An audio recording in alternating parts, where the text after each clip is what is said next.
Ang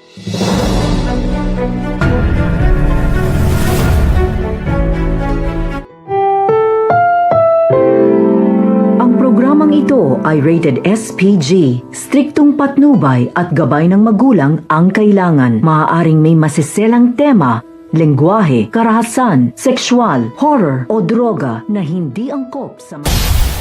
Welcome back mga ka-episode plus at narito mga dapat nating abangan dito nga lang sa abot kamay na pangarap kung saan ito nga si Moira ay pumunta nga si Apex na may dala-dalang pagkain para nga sa kanyang anak na si Zoe. Subalit pinigilan nga ito ng security guard dahil ban nga ito sa ospital nga na to ng mga tanyag. Nakita naman nga ito ni Giselle kaya naman sinabihan niya nga ito na hindi naman na yata kinakailangan bigyan pa ng pagkain ito ng Zoe dahil malaki na nga raw ito. Subalit ayon nga dito nga kay Moira ay kahit na malaki na ang kanyang anak ay baby niya pa rin nga daw ito at dinadalan pa rin niya ito ng pagkain samantalang siya nga raw ay wala nga siyang anak at pinamigay niya ito kaya naman nasaktan nga ito si Giselle. Sa kabilang banda naman nga itong babae na bagong karakter ay malaking posibilidad na may ugnayan dito nga kay Giselle dahil parang hinihiling nga niya dito na sana nga raw ito na nga lang ang nakaratay sa